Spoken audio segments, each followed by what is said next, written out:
আসসালামু আলাইকুম। সিলেটি রান্নাঘর থাকি আজকে আতে মাখাইয়া গরুর মাংস রান্না করব।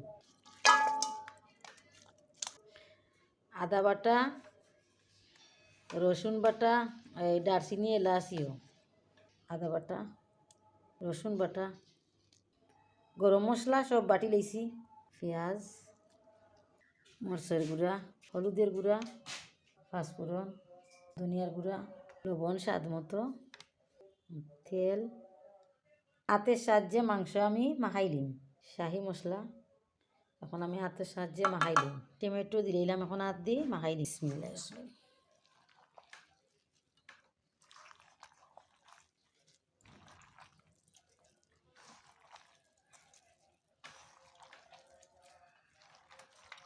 তেজপাতাও দিলাম।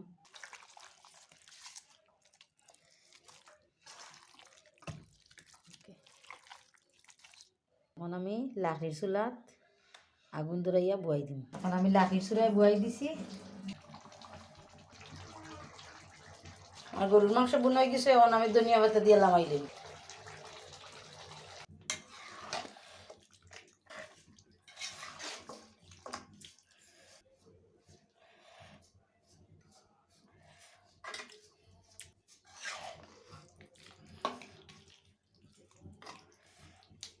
কীরকম হয়েছে আমার গরুর মাংস কমেন্টও জানাইবার, আমার চ্যানেলটারে শেয়ার করবার, সাবস্ক্রাইব করবা।